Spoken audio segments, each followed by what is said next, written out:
ঘোষিত নতুন বাংলাদেশের স্বপ্ন।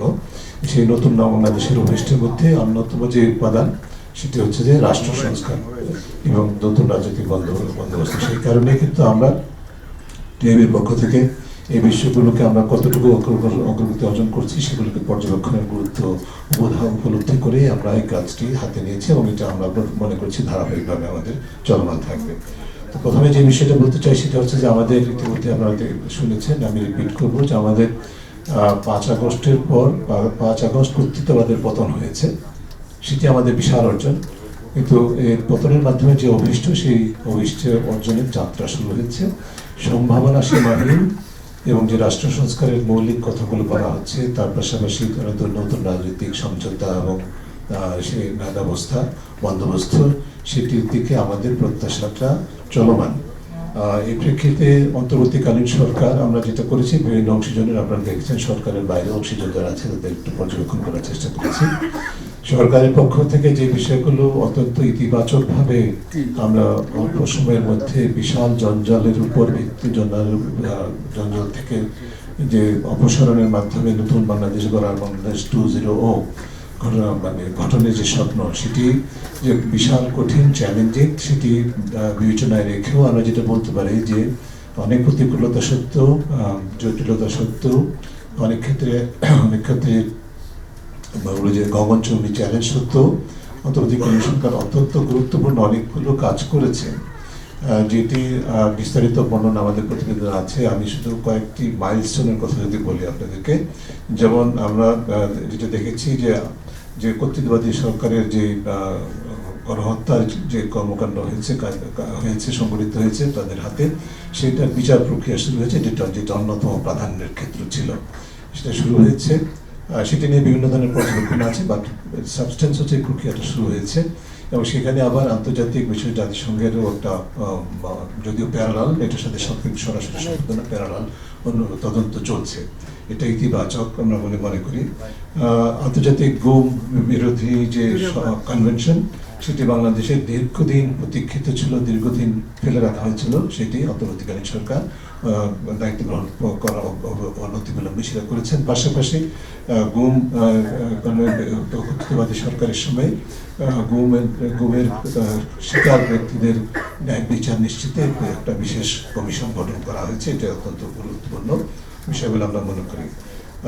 শহীদদের এবং যারা আহত তাদের সম্মান এবং তাদের প্রতি তাদের ক্ষতিপূরণ সংক্রান্ত কার্যক্রমে অবশ্যই আপনারা শুনেছেন, দেখছেন, আপনারাও জানেন, আপনারা প্রকাশ করেছেন। কিছু কিছু ক্ষেত্রে চিকিৎসার ক্ষেত্রে দুর্বলতা চিহ্নিত হয়েছে এবং সেটা নিয়ে কিছুটা আন্দোলনও হয়েছে। তা সত্ত্বেও সক্ষমতার ভিতরে যতখানি সম্ভব আমরা মনে করি যে উদ্যোগ আছে, সদিচ্ছা আছে, সেটা নিয়ে কোনো প্রশ্নই হয়তো বা সামান্যহীনতা আছে। তবে একটি বিষয় যেটা আমাদের কাছে মনে হয়েছে উল্লেখযোগ্য একটা সিদ্ধান্ত, সেটা হচ্ছে যে গণভবনকে যে জাদুঘরে, আন্দোলনের জাদুঘর এবং সেখানে যারা প্রাণ দিয়েছেন, যারা অংশগ্রহণ করছেন, তাদের সম্মানার্থে যে সিদ্ধান্তটি গ্রহণ করা হয়েছে, সেটি জাতীয় জীবনে অত্যন্ত গুরুত্বপূর্ণ একটা বিষয় থাকবে, যেটা যে পরবর্তী প্রজন্মের জন্য এটি আমরা মনে করি গুরুত্বপূর্ণ একটা বার্তা হবে। আমরা যেটা বলছি, যেটা লক্ষ্য করেছি যে ইতিমধ্যে বলা হয়েছে, আপনারা জেনেছেন, আপনারা সবাই জানেন, প্রথমে 6টি, পরবর্তী 4টি সংস্কার কমিশন গঠিত হয়েছে। আপনারা লক্ষ্য করবেন যে ঘুরে বারে যে সবাই রাষ্ট্র সংস্কারের কথাটা বলছি, তার মধ্যে সেটার কনসেপচুয়াল বা ধারণাগত ভিত্তি থেকে যদি বিশ্লেষণ করা হয়, যে 6টি সংস্কার কমিশন গঠিত হয়েছে, সেটি যে কর্তৃত্ববাদের বিকাশের প্রেক্ষিতে যে রাষ্ট্র কাঠামোকে দুর্বল করে দেওয়া হয়েছে, অকার্যকর করে দেওয়া হয়েছিল, তার মূলত সবচেয়ে গুরুত্বপূর্ণ পিলারগুলোকে চিহ্নিত করা হয়েছে এবং সেই লক্ষ্যে কমিশনগুলো কাজ করছে। আপনারা সবাই জানেন, বিস্তারিত বলবো না, যে আমাদের সময়সীমা নির্ধারিত আছে 3 মাসের মধ্যে। গতকালও জাতির উদ্দেশ্যে ভাষণে প্রধান উপদেষ্টা বলেছেন, আজাদারিকা বলেছেন, তারা আশা করছেন, কমিশনগুলো আশা করছে যে জানুয়ারির প্রথম সপ্তাহের মধ্যে প্রতিবেদন সম্পন্ন হবে। তার উপর ভিত্তি করে রাজনৈতিক দলগুলোর সাথে আলোচনা সাপেক্ষে, তাদের সম্মতি সাপেক্ষে অন্তর্বর্তীকালীন সরকার সংস্কার প্রক্রিয়া অব্যাহত রাখবে। পরবর্তীতে আরো 4টি কমিশন গঠিত হয়। আমরা একটু বিব্রত এবং উদ্বিগ্ন যে কমিশনগুলো গঠিত হয়েছে 1 মাস হয়েছে প্রায়, বোধহয় কিন্তু এখন পর্যন্ত কমিশনগুলো ঘোষিত হয়েছে, কিন্তু কমিশনগুলো গঠিত হয়নি। কোনো কোনো কমিশন অনেকটা স্বপ্নতভাবে উৎসাহ করে কাজ শুরু করেছেন, কিন্তু এটি প্রাতিষ্ঠানিক রূপ এখনো আনুষ্ঠানিক রূপ লাভ করেনি। এটা উন্নত হবে বলে আমরা আশা করব। যে সমস্ত খাত, আর্থিক খাতে আমরা বিশেষ করে মনে করি যে অত্যন্ত গুরুত্বপূর্ণ ইতিবাচক পরিবর্তন লক্ষণীয়। সেখানে নেতৃত্বের মধ্যে আমরা মনে করি যে কমিটমেন্ট আছে। বাংলাদেশ ব্যাংক সহ এবং অন্যান্য সংশ্লিষ্ট মন্ত্রণালয়ের দায়িত্বে যারা আছেন সবাই বলবো যে কৌশলগতভাবেই অগ্রসর হচ্ছে। তবে এই যে জঞ্জাল সেটিকে অপসারণ করে একটা স্থিতিশীলতা ফেরত আনা এবং আবার স্ট্র্যাটেজিকভাবে সেটির দিকে অগ্রসর হওয়া, এটা দীর্ঘমেয়াদের বিষয়। তবে আমরা ইতিবাচক লক্ষ্য দেখতে পাচ্ছি ব্যাংকিং খাত সহ অন্যান্য খাতে সেটি কিছু কিছু প্রতিফলন করছে। অস্বীকার করার কোনো উপায় নেই যে মানুষের দৈনন্দিন জীবনের যে মূল বিষয়টি, দ্রব্যমূল্যের ক্ষেত্রে, বাজার নিয়ন্ত্রণের ক্ষেত্রে প্রত্যাশিত ভূমিকা পালিত হয়নি বা প্রত্যাশিত অর্জন হয়নি। ভূমিকা ছিল, প্রয়াস ছিল, এখনো আছে, অব্যাহত আছে, কিন্তু সেটি সুফল হয়নি। কারণ এই যে বাজার নিয়ন্ত্রণের বিষয়টি, বাজারজাতের হাতে সেই সিন্ডিকেট যেভাবেই বলি না কেন, সেটা কিন্তু অত্যন্ত গভীরে, এবং সিন্ডিকেটের রাজনৈতিক চরিত্র সবসময় থাকে, কিন্তু সেই রাজনৈতিক চরিত্রটা কিন্তু আবার চট করে পালাবদল হয়। সেই কারণে কিন্তু একটা ব্যক্তির পরিবর্তনের সাথে সাথে এই ধরনের ক্ষেত্রে পরিবর্তন, ইতিবাচক পরিবর্তন, সুফল জনগণের কাছে পৌঁছানো কঠিন হয়। সেই জন্য দীর্ঘ সময় সাপেক্ষ বিষয়, কিন্তু আমরা আশা করছি যে এই ক্ষেত্রে আরো ইতিবাচক কংক্রিট এক্সাম্পল বা দৃষ্টান্ত আমরা দেখতে পাবো অনতিবিলম্বে। বেশ কিছু গুরুত্বপূর্ণ আরো সিদ্ধান্তের মধ্যে আছে, যেমন ডিএসএ বা সিএসএ মানে সাইবার সিকিউরিটি অ্যাক্ট বাতিল করা হয়েছে।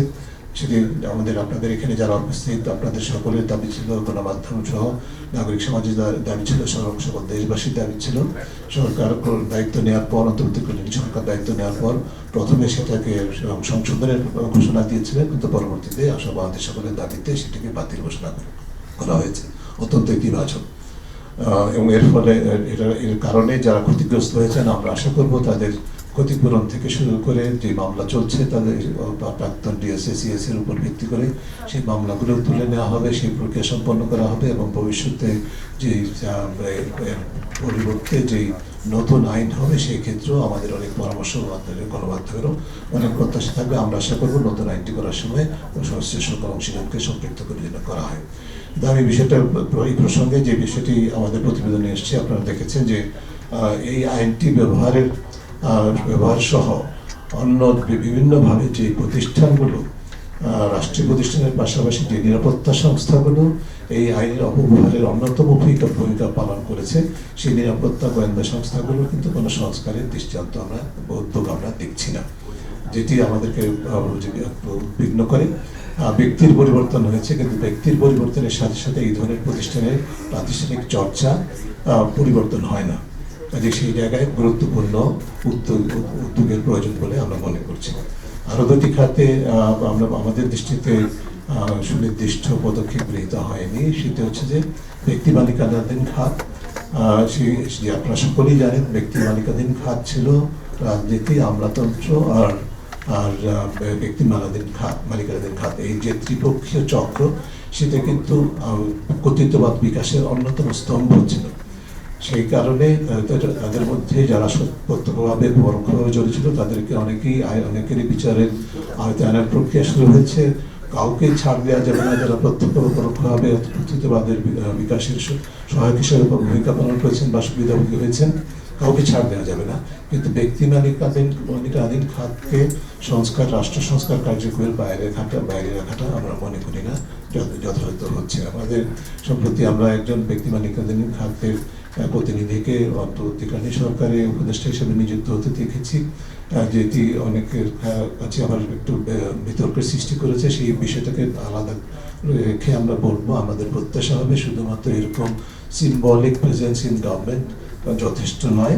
আমরা মনে করি যে সুনির্দিষ্টভাবে ব্যক্তি মালিকানাধীন খাতে শুদ্ধাচার প্রতিষ্ঠার জন্য, সততা এবং গুড বিজনেস প্র্যাকটিসেস প্রতিষ্ঠার জন্য যে বৈশ্বিক চর্চা আছে তার অনুসরণে বাংলাদেশেও ব্যক্তি মালিকানাধীন খাতে সংস্কার অপরিহার্য, এবং সেই উদ্যোগটা গ্রহণ করা আমরা জরুরি বলে আমরা মনে করি।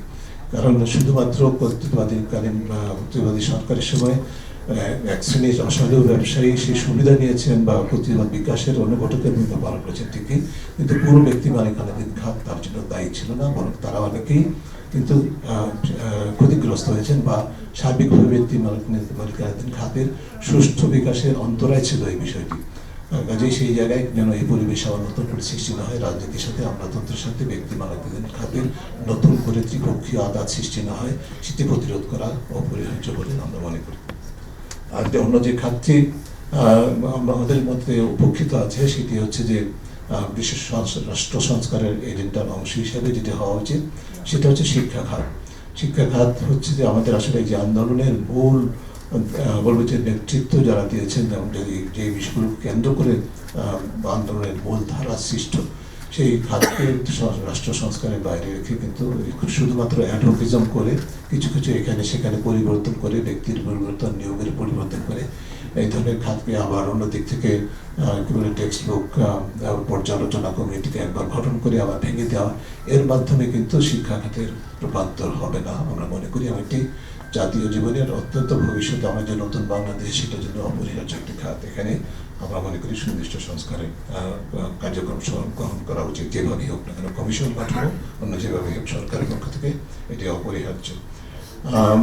এর বাইরে অন্য যে বিষয়গুলো সেটি আমি আর দেখাইতে না করে যেটা বলবো যে আমরা যেটা দেখেছি একটি বিষয় আপনারা লক্ষ্য করেছেন, আমি নিজে ইতিমধ্যে বলেছি যে সিদ্ধান্ত গ্রহণ প্রক্রিয়ার মধ্যে বা সিদ্ধান্ত গ্রহণের ক্ষেত্রে আমাদের অন্তর্বর্তীকালীন সরকারের অনেক ক্ষেত্রেই অ্যাডহক প্রবণতাটা লক্ষণীয়, যেটির অন্যতম কারণ আমরা মনে করি সেটা হচ্ছে যে আমরা শুরুতেই 8 আগস্ট দায়িত্ব নেওয়ার পর 9 আগস্ট আমরা সরকারের প্রতি আহ্বান জানিয়েছিলাম তাদের উপরে যে অর্পিত দায়িত্ব, যে বিশাল এজেন্ডা এবং যেই সক্ষমতা তাদেরকে রাষ্ট্র বা ছাত্র জনতা দিয়েছে রাষ্ট্রের হিসাবে, পরিচালক হিসাবে অন্তর্বর্তীকালীন সরকারের হাতে অর্পণ করেছে, সেই ভূমিকাটি পালন বিশেষ করে রাষ্ট্র সংস্কার এবং নতুন রাজনৈতিক বন্দোবস্ত অর্জনের লক্ষ্যে তাদের যে একটা কৌশল,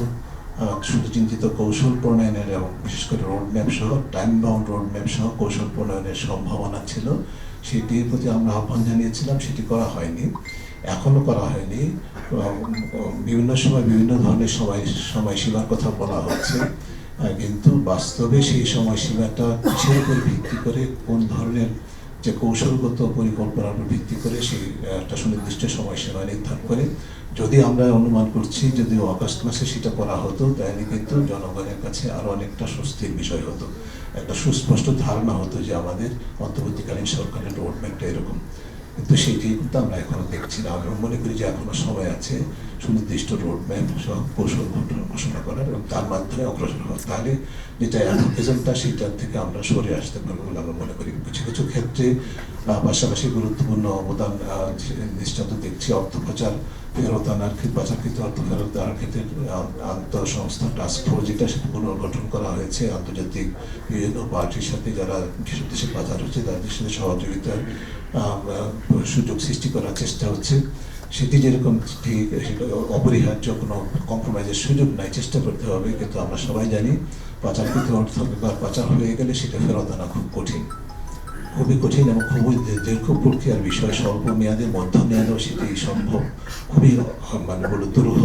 যদি কিছুটা হয় সেটার জন্য আমাদের জন্য পুরস্কার হবে, কিন্তু সেটা বাস্তবে কিছু পেতে গেলে কিন্তু ন্যূনতম পক্ষে কিছু যদি আমরা গ্লোবাল স্ট্যান্ডার্ড দেখি, বৈশ্বিক অভিজ্ঞতা, সেই বিবেচনায় যেটা হয় সাধারণত 3 থেকে 5 বছর মিনিমাম লাগে। আমাদের ক্ষেত্রে একটা ক্ষেত্রে 7 বছর লেগেছিল। এবারও 7 বছর লাগবে সেটা আমরা বলছি না, কিন্তু এই সময়টা যে দীর্ঘমেয়াদী হবে সেটা মনে রাখতে হবে। কাজেই এই ফেরত আনার প্রয়াসটা যেরকম অব্যাহত থাকতে হবে, পারস্পরিক সহযোগিতা অব্যাহত থাকতে হবে, কিন্তু আমাদের মূল জায়গাটা হচ্ছে এখন প্রতিরোধমূলক ব্যবস্থা, যাতে করে আর অর্থ পাচার না হয়। সেই দরজাগুলো বন্ধ করতে হবে। সেই ক্ষেত্রে সুনির্দিষ্ট কৌশল আমাদের প্রণয়ন করার দরকার বলে আমরা সরকারের কাছে আহ্বান জানাচ্ছি এবং মনে করিয়ে দিচ্ছি।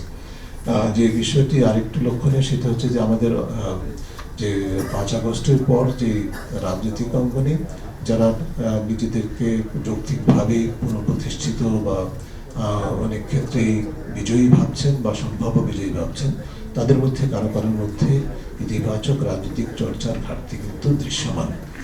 বিশেষ করে দলবাজি, দখলবাজি, চাঁদাবাজি কিন্তু নতুন করে স্ট্রাইক ব্যাক হচ্ছে। নতুন করে না, বাস্তবে কিন্তু 5 আগস্টের বিকাল থেকেই সেটা লক্ষণীয় দেখা গেছে, সেটা অব্যাহত আছে। এমনকি এটাকে কেন্দ্র করে এই দলবাজি, দখলবাজি, চাঁদাবাজিকে কেন্দ্র করে অন্তর্দ্বন্দ্ব সৃষ্টি হচ্ছে, যেটি আমরা মনে করি যে বৈষম্যবিরোধী আন্দোলনের চেতনার সাথে সম্পূর্ণভাবে সাংঘর্ষিক। এটা যেরকম উদ্বেগের বিষয়, অন্য দিক থেকে আবার যেটা দেখছি যে এখানে রাজনৈতিক দলগুলোর যে সংস্কারের বিষয়টি সম্পূর্ণভাবে আলোচনার বাইরে। যে কোনো দেশে, যে কোনো প্রেক্ষিতে গণতন্ত্র প্রতিষ্ঠার জন্য সবচেয়ে গুরুত্বপূর্ণ যে প্রতিষ্ঠানটি ভূমিকা রেখে থাকে সেটি রাজনৈতিক দল। সেই রাজনৈতিক দলের চর্চাতে যদি গণতন্ত্র না থাকে, সেই রাজনৈতিক দলের যে মূল চেতনা, সেখানে যদি বৈষম্য বিরোধী চেতনা, বৈষম্য আন্দোলনের চেতনার প্রতিফলন না হয়, তাহলে কিন্তু আমরা যত রাষ্ট্র সংস্কারের যত কথাই বলছি, সংস্কার প্রতিবেদনগুলো তখন শুধু কাগজে দলিল থাকবে, সেটা বাস্তবায়নের পথটা সুদূর হবে যদি আমরা সেখানে ইতিবাচক পরিবর্তন না দেখতে পাই। বিশেষ করে রাজনৈতিক সংস্কৃতি, রাজনৈতিক দলগুলোর চর্চায় তাদের আভ্যন্তরীণ গণতান্ত্রিক প্র্যাকটিসের মধ্যে যদি ইতিবাচক পরিবর্তন না আসে। সেনাবাহিনীর ভূমিকা সম্পর্কে আমরা যেটা একটু আমাদের প্রতিবেদনে আপনারা দেখেছেন, যে আমরা যেটা দেখতে পাই সেটা হচ্ছে যে ট্রান্সফরমেশনে বা প্রতিবাদের পতনের ক্ষেত্রে অত্যন্ত গুরুত্বপূর্ণ ভূমিকা পালন করেছে, যৌক্তিকভাবে ইতিবাচক ভূমিকা পালন করেছে এবং পরবর্তীতে অন্তর্বর্তীকালীন সরকারের ক্ষমতার ভিত্তি হিসাবে অত্যন্ত সুদৃঢ় অবস্থানে আছে, এবং সেটি অনেকের জন্য স্বস্তিদায়ক যৌক্তিক কারণে আমরা মনে করি। এবং অনেক ক্ষেত্রেই ইতিবাচক ভূমিকা অব্যাহত রয়েছে আইন শৃঙ্খলায় সহায়ক হিসাবে, এবং অন্যান্য কার্যক্রমে গুরুত্বপূর্ণভাবে অবদান রাখছে। সরকারের সাথে নিয়মিত সম্পর্ক বজায় আছে সরকারের সহায়ক শক্তি হিসেবে। তবে আমরা যেটা দেখেছি, যেহেতু তাদেরকে মানে সিভিল প্রশাসনের সহায়ক ভূমিকা পালনের জন্য দায়িত্ব অর্পণ করা হয়েছে, সেক্ষেত্রে আইন শৃঙ্খলা রক্ষা করার নিশ্চিতের ক্ষেত্রে ঠিক প্রত্যাশিত ভূমিকাটি অনেক সময় অর্জন করতে পেরেছে, সেটা বলাটা খুব কঠিন। অন্যদিক থেকে আমরা যেটা দেখছি, যেমন কিছু কিছু ক্ষেত্রে পার্বত্য চট্টগ্রামে মূল কর্তৃত্ব কিন্তু সেনাবাহিনীর হাতে থাকা সত্ত্বেও সেখানে কিন্তু সহিংসতা, বিশেষ করে বাঙালি এবং আদিবাসীদের প্রতি সংঘর্ষের ঘটনা একাধিকবার সংঘটিত হয়েছে, যেটি নিয়ন্ত্রণ করা সম্ভব ছিল বলে বা সেটাকে প্রতিরোধ করা সেনাবাহিনী যদি আরো তৎপর হতো সেটা অসম্ভব ছিল বলে আমরা মনে করি। সেখানে আমরা আশা করব সেনাবাহিনী, যেহেতু তাদের আন্তর্জাতিক শান্তি রক্ষায় বিশাল অভিজ্ঞতা আছে, দৃষ্টান্তমূলক অভিজ্ঞতা আছে, বিশ্বের জন্য রোল মডেল হিসাবে দাবি করার মতো অভিজ্ঞতা আছে আন্তর্জাতিক শান্তি প্রতিষ্ঠার ক্ষেত্রে, আন্তর্জাতিক পরিমণ্ডলে, তাদের আমাদের নিজেদের দেশে একটি বিশেষ অঞ্চলে যেখানে তাদের সব মোটামুটি বলা যায় নিঃসন্দেহে সর্বময় কর্তৃত্ব, সেখানেও তারা একই ভূমিকা পালন করবে, শান্তি রক্ষায় অত্যন্ত সক্রিয় ইতিবাচক ভূমিকা পালন করবে, সেটি আমাদের প্রত্যাশিত হবে। গণমাধ্যম এবং নাগরিক সমাজের স্বাধীনতার ক্ষেত্রে আমরা যেটা দেখছি, আমাদের সকলেরই প্রত্যাশা ছিল, ধারণা ছিল, এখনো আছে, প্রত্যাশা আছে, ধারণা আছে যে আগের যে বদ্ধ পরিবেশ, প্রতিরোধ পরিবেশ, আগে যেই হুমকিমূলক একটা নিরাপত্তাহীনতার সৃষ্টি হয়েছিল কর্তৃত্ববাদী সরকারের সময়, সেই অবস্থা থেকে উত্তরণ ঘটে আমরা নতুন বাংলাদেশে অন্যদিকে গণমাধ্যমের স্বাধীনতা, বাক স্বাধীনতা, সংগঠনের স্বাধীনতা, ফ্রিডম অফ ডিসেন্ট, এই বিষয়গুলোর ক্ষেত্রে আমরা নিশ্চয়তা, অধিকতর স্বাধীনতা এবং নিশ্চয়তা অর্জন করতে পারবো। সেই লক্ষ্যে আমরা অবশ্যই সরকারকে সাধুবাদ জানাই। অন্তর্বর্তীকালীন সরকারের প্রধান উপদেষ্টা প্রথম যখন গণমাধ্যমের সাথে বৈঠক করেছেন, অত্যন্ত জোরালোভাবে কিন্তু গণমাধ্যমের স্বাধীনতার উপর গুরুত্ব প্রদান করেছেন, কিন্তু পরবর্তীতে কোনো ক্ষেত্রে অত্যন্ত বলবো যে উদ্বেগজনক কিছু ঘটনা ঘটছে, যেটি সবাই বিস্তারিত না বলে এটা বলবো, যেটা আপনার প্রতিবেদনে শুনেছেন। বলবো যে কোনো বিশেষ মহল এই পরিবর্তিত প্রেক্ষিতে নিজেদেরকে অতি ক্ষমতায়িত মনে করে কোনো যৌক্তিক কারণে কিছু গণমাধ্যম প্রতিষ্ঠানের তাদের বিবেচনায় যৌক্তিক বা অযৌক্তিক কারণে কোনো গণমাধ্যম প্রতিষ্ঠানের প্রতি আক্রোশ এবং অনেক ক্ষেত্রে কোনো ক্ষেত্রে বন্ধ করে দেওয়ার মতো হুমকি ইত্যাদি সহিংসতার ঝুঁকি সৃষ্টি করেছেন। যেটি অত্যন্ত উদ্বেগজনক। যদিও সরকার অত্যন্ত তৎপরতার সাথে সেটা প্রতিরোধ করেছেন, কিন্তু এই ধরনের সত্যি এরকম একটা দুটো ঘটনার মধ্যে সীমাবদ্ধ থাকবে, এটি আশা করাটা একটু যে সমীচীন হবে না। এদিকে আমাদেরকে উদ্বেগের জায়গায় ঠেলে দিচ্ছে। অন্যদিক থেকে সরকারের কোনো সিদ্ধান্ত, বিশেষ করে ঢালাওভাবে অ্যাক্রিডিটেশন বাতিল করা হয়েছে বেশ উল্লেখযোগ্য সংখ্যক সাংবাদিকদের। যদি কোনো সাংবাদিক, যেটা আমি ব্যবসা খাত ব্যক্তিমালা কেন্দ্র খাতা সম্পর্কে যে কথাটা বললাম, একই কথার সাংবাদিক কেন যে কোনো মানুষ, নাগরিক সমাজ সহ আমাদের সবাইকে সহ, কেউ যদি কর্তৃত্ববাদ বিকাশের প্রত্যক্ষ সহায়ক, প্রত্যক্ষ সুবিধাবাদী হয়ে থাকেন এবং সেখানে যদি মানুষের অধিকার হরণের কাজে লিপ্ত থেকে থাকেন অনুঘটক হিসাবে, সবাইকে সুনির্দিষ্টভাবে চিহ্নিত করে জবাবদিহিতা নিশ্চিত করতে হবে, সেটি যে পেশারই মানুষ হই না কেন আমরা। কিন্তু কাউকে পেশাগত পরিচয়ের কারণে ঢালাওভাবে চিহ্নিত না, কোনো অভিযোগ বা অপরাধ চিহ্নিত না করে অ্যাক্রিডিটেশনের মতো যে সুবিধাটি সেটি বাতিল করা, আত্মপক্ষের সমর্থনের সুযোগ না দিয়ে, এটা কিন্তু গণমাধ্যম স্বাধীনতার জন্য ভালো বার্তা দেয় না। আমরা গত 16 বছরে আন্তর্জাতিক র্যাঙ্কিংয়ে 42 ধাপ নেমে এসেছিলাম। আমরা অন্তর্বর্তীকালীন সরকারের সময় এই নেমে অবনমন থেকেও আমরা উপরের দিকে যাওয়ার প্রত্যাশা করি। আমরা আশা করবো সেই বিষয়টা নিশ্চিত করা সম্ভব হবে। অবশ্যই সেখানে গুরুত্বপূর্ণ ভূমিকা অন্তর্বর্তীকালীন সরকার পালন করবে, এটা আমরা মনে করি। আমি সবশেষ যে বিষয়টি বলবো সেটা হচ্ছে যে আন্তর্জাতিক ক্ষেত্রে যেটা আমরা দেখছি, অন্তর্বর্তীকালীন সরকারের গ্রহণযোগ্যতা, শুধুমাত্র প্রফেসর ইউনূস আমাদের প্রধান উপদেষ্টা হিসাবে দায়িত্ব গ্রহণ করেছেন, সেটা তো অবশ্যই সবচেয়ে বলবো যে একটা আইকনিক একটা বিষয়, যেটার কারণে আন্তর্জাতিক মহলের কাছে গ্রহণযোগ্যতা সরকারের এবং বাংলাদেশের বেড়েছে। সেটা তো অবশ্যই, কিন্তু আমরা মনে করি সবচেয়ে বড় কথা হলো যে কর্তৃত্ববাদ পতনের পিছনে, পতনের লক্ষ্যে ছাত্র জনতার যে দৃষ্টান্তমূলক বিশ্বের জন্য রোল মডেল হিসেবে যে ভূমিকা, সেইটি কিন্তু অন্যতম কারণ, যে কারণে আন্তর্জাতিক মহলের কাছে, বিশ্বের কাছে আমরা আজকে সমাদৃত বাংলাদেশ। এবং এই দৃষ্টান্ত দীর্ঘদিন পৃথিবীর বিভিন্ন দেশে এটা নিয়ে গবেষণা হবে, পড়াশোনা হবে, চর্চা হবে। কাজে এটি আমাদের কিন্তু এক ধরনের নতুনভাবে আন্তর্জাতিক পরিমণ্ডলে আত্মবিশ্বাস এবং গর্বের একটা জায়গা। তো সেই থেকে আমাদের এই সুযোগটাকে কিন্তু অবশ্যই তারা অনেকেই সক্রিয়ভাবে এগিয়ে আসছে ইতিবাচক ভূমিকা নিয়ে। আমাদেরও সেই সুযোগটা গ্রহণ করা আরও বেশি প্রয়াস হচ্ছে, আমরা সেখানে আরও বেশি কৌশলগতভাবে অগ্রসর হতে হবে।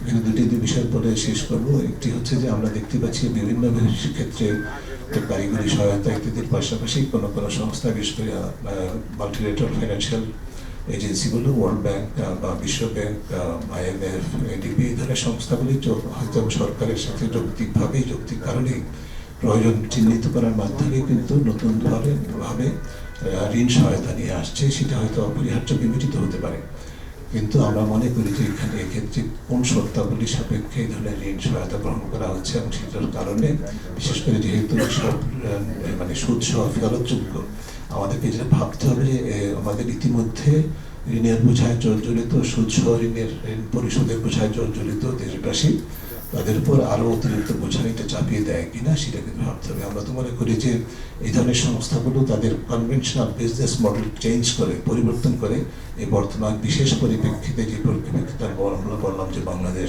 দৃষ্টান্ত স্থাপন করেছে, তার পুরস্কার হিসেবে তাদের কিন্তু এই ঋণ সহায়তার তুলনায় অনুদানের দিকে আরও বেশি দৃষ্টি দেওয়ার প্রয়োজন বলে আমরা মনে করি। এবং সেই ক্ষেত্রে সরকারের উচিত হবে এবং এই সংশ্লিষ্ট সংস্থাগুলোর উচিত হবে এই বিষয়টিকে প্রাধান্য দেওয়া, তুলনামূলকভাবে ঋণ সহায়তার তুলনায় বেশি প্রাধান্য দেওয়া উচিত অনুদানের ক্ষেত্রে। সবচেয়ে শেষে যে বিষয়টি বলবো সেটা হচ্ছে আমাদের প্রতিবেশী দেশ, বৃহৎ দেশ প্রতিবেশী ভারত, প্রতিবেশী দেশগুলোর মধ্যে সকল প্রতিবেশী দক্ষিণ এশিয়া, দক্ষিণ পূর্ব এশিয়া সব দেশেই আমাদের এই বর্তমান প্রেক্ষিতে আমাদের নতুন সহায়তার বা পারস্পরিক সহযোগিতার ক্ষেত্র নতুনভাবে উন্মোচিত হয়েছে। ভারতের ক্ষেত্রে সেটা হবে, সেটা আমরা প্রত্যাশা করবো। কিন্তু যে কথাটি আমরা প্রতিবেদনে লিখেছি, যে আমরা মনে করছি যে ভারত তাদের ইতিহাসে সবচেয়ে বড় রাজনৈতিক, ডিপ্লোম্যাটিক এবং স্ট্র্যাটেজিক পরাজয়ে স্বীকার নিতে পারছে না। তাদের সেই সৎ সাহস নাই যে তারা যে রাজনৈতিকভাবে, ডিপ্লোম্যাটিকভাবে, কূটনৈতিকভাবে এবং স্ট্র্যাটেজিক দৃষ্টিভঙ্গি থেকে তাদের ইতিহাসে সবচেয়ে বড় পরাজয় হয়েছে, সেটা তারা স্বীকার করে নিতে পারছে না। যে কারণে তাদের মধ্যে এক ধরনের বাংলাদেশের প্রতি যে ধরনের ইতিবাচক এই পরিবর্তনের জন্য যে ধরনের ইতিবাচক ভূমিকা প্রত্যাশা ছিল, ইতিবাচক দৃষ্টিভঙ্গি প্রত্যাশা ছিল, সেটা কিন্তু তারা করতে পারছে না। তারা এখনো পর্যন্ত ওই কর্তৃত্ববাদের সমর্থনের দৃষ্টিভঙ্গি থেকেই বাংলাদেশকে দেখছে, যে কারণে সেটা মাইনরিটি কার্ড থেকে শুরু করে যেভাবেই হোক না কেন বাংলাদেশের সম্ভাব্য অস্থিতিশীলতার সৃষ্টির ক্ষেত্রে কোনো কোনো ক্ষেত্রে অনুঘটকের ভূমিকা পালন করার ব্যাপক ঝুঁকি সৃষ্টি হয়েছে। এবং সেই ক্ষেত্রে আমি ব্যক্তিগতভাবে আমার প্রফেশনাল ব্যাকগ্রাউন্ডের অভিজ্ঞতা থেকে বলছি যে এই ভারতের সম্পর্কে, যে ভারতের রাজনৈতিক স্পেস, পলিটিক্যাল স্পেস থেকে শুরু করে সাধারণ জনগণ এমনকি গণমাধ্যম সহ নাগরিক সমাজের সম্পর্কে যে ধারণা অনেকের ছিল যে লিবারাল থিঙ্কিং, সেই ভারত কিন্তু পরিবর্তিত বলে আমরা মনে করি। সেই ভারতের এমনকি গণমাধ্যম যেভাবে বাংলাদেশকে প্রজেক্ট করছে সেটা কিন্তু অত্যন্ত বাংলাদেশের জন্য ঝুঁকিপূর্ণ, অবশ্যই একটা ডিস্টার্বিং ফ্যাক্টর, আমাদের জন্য একটা বিব্রতকর অবস্থা সৃষ্টি করছে, কিন্তু ভারতের নিজের জন্য অত্যন্ত বিব্রতকর, লজ্জাজনক বলে আমরা মনে করি। কাজে এই পথ থেকে ভারতে সরে আসতে হবে। এবং আমরা মনে করি যে বাংলাদেশ সরকার এখন পর্যন্ত যে ভূমিকাটা গ্রহণ করেছে এক্ষেত্রে আমাদের দরজা খোলা রাখার কথা সবসময় বলেছেন। আমরা চাইব ভারত আমাদের সবচেয়ে বড় প্রতিবেশী, তাদের সাথে ইতিবাচক সম্পর্ক বজায় রাখবে। এক্ষেত্রে ভারতের ভূমিকাটা গুরুত্বপূর্ণ হবে। আমি এই বিষয়টিকে একটু সময় নিলাম এই জন্য যে আমরা যে ঝুঁকিগুলো দেখছি আমাদের ট্রানজিশন প্রসেসে বা রূপান্তর প্রক্রিয়ার মধ্যে, সেই প্রতিটা ক্ষেত্রে কিন্তু ভারত ভূমিকাটা ইতিবাচক হতে পারে, আবার অত্যন্ত নেতিবাচক হতে পারে। সেই ঝুঁকিটা আমাদেরকে মনে রাখতে হবে। সেই বিবেচনায় কথাগুলো বলেছি আমি। আপনাদেরকে অনেক ধন্যবাদ ধৈর্য সহকারে শোনার জন্য। আপনাদের যদি প্রশ্ন থাকে আচ্ছা, একটা পিছন থেকে একটু যদি নিজেরা